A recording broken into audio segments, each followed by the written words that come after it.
আপনি আসাদ হোসেন লিখেছেন, আমি একটা মেয়েকে পছন্দ করি, আমি ওকে বিয়ে করতে চাই।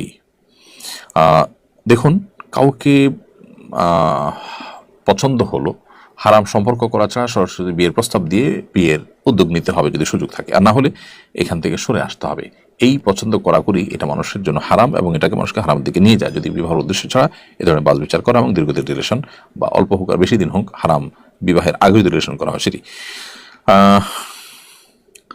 এরপরে স্বামী মাহমুদ লিখেছেন, দ্বিতীয় বিবাহ করতে চাই কিন্তু কেউ রাজি হয় না, করণীয় কি? কেন দ্বিতীয় বিবাহ করবেন সেটির উত্তর আগে জানতে হবে। আপনি শুধুমাত্র খায়েশ মেটাবার জন্য দ্বিতীয় বিয়ে করবেন, দ্বিতীয় বিয়ে করে আপনি সমতা বজায় রাখতে পারবেন কিনা, ইনসাফ মেনটেন করতে পারবেন কিনা সে বিষয়ে হয়তো আপনার কাছে পরিষ্কার ধারণা আছে কিনা আমি জানি না। যদি সেটা না থাকে তাহলে এটা নিছক খায়েশ মেটাবার বিষয় না, এটা করতে গেলে আপনি আল্লাহর কাছে দায়ী থাকবেন।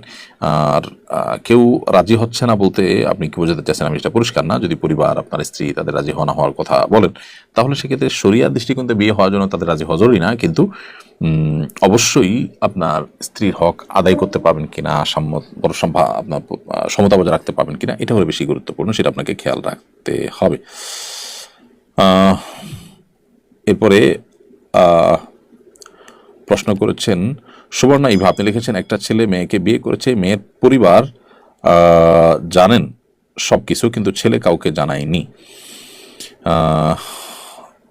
সেক্ষেত্রে এই বিয়ে বিশুদ্ধ হয়েছে কিনা? যদি মেয়ের পরিবার জানে, সবাই সম্মত আছে, ছেলের পরিবার জানেন না বা সম্মত না, ছেলে প্রাপ্তবয়স্ক, বিবাহ করে স্বামী স্ত্রীর ভরণ পোষণ দেওয়ার মতো সক্ষমতা তার আছে, তাহলে বিবাহ বিশুদ্ধ হয়ে যাবে এবং সে বিবাহ তাদের মধ্যে শুদ্ধ হবে এবং তারা সংসার জীবনযাপন করতে পারেন। এরপরে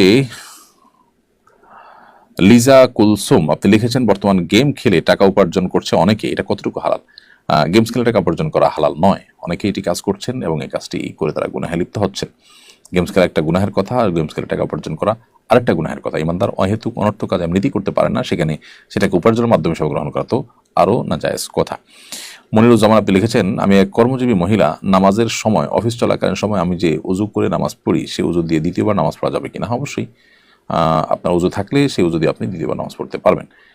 এরপরে আয়েশা, আপনি লিখেছেন, এডি থেকে কোনো ব্যবসায়ীকে ব্যবসার জন্য টাকা দিলে তার জন্য নির্দিষ্ট হারে প্রতি বছর লভ্যাংশ নিলে সেটাকে সুদ হবে? হ্যাঁ, সেটা অবশ্যই সুদ হবে, নির্দিষ্ট হারে আপনি লভ্যাংশ নিতে পারেন না। ফরহান রহমান লিখেছেন, আমার মুখে প্রায় 30টা তিল আছে, আমি লেজার ট্রিটমেন্টের মাধ্যমে তিল তুলে ফেলতে চাই, এতে কি আমার গুনাহ হবে? এটা যদি আপনার শরীরে বা আপনার চেহারাকে দৃষ্টিকটু করে বা আপনি সমস্যা মনে করেন তাহলে পার্ট অফ ট্রিটমেন্ট, এটা আপনি করতে পারেন।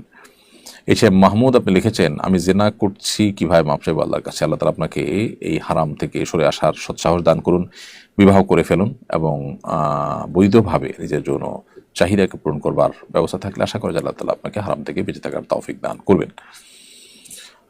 এরপরে আয়েশা সিদ্দিকা, আপনি লিখেছেন, জাকাতের টাকা কি আপন ভাইকে দিতে পারবো কিনা? আপন ভাই যদি একান্নভুক্ত না হয়, আপনার তার ভরণ পোষণ দেওয়া আবশ্যক না হয়, তাহলে সেক্ষেত্রে আপনি অবশ্যই তাকে জাকাতের টাকা দিতে পারবেন। আপন ভাইকে জাকাতের টাকা দেওয়া এটা মৌলিকভাবে কোনো নাজায়েজ কাজ নয়, বরং আপন ভাই বড়, তিনি অভাবী, কিংবা ছোট, তিনি অভাবী, তাকে আপনি জাকাতের টাকা দিলে জাকাত আদায় হবে, সে সওয়াব হবে, আবার আত্মীয়তার বন্ধন রক্ষারও সওয়াব হবে। নবী সাল্লাল্লাহু আলাইহি ওয়াসাল্লামের সে হাদিসই আমরা জানি, তিনি বলেছেন, আস-সাদাকাতু আলাল মিসকিন সাদাকা, সাধারণ মিসকিনকে দান করলে সেটা সাদাকা হবে।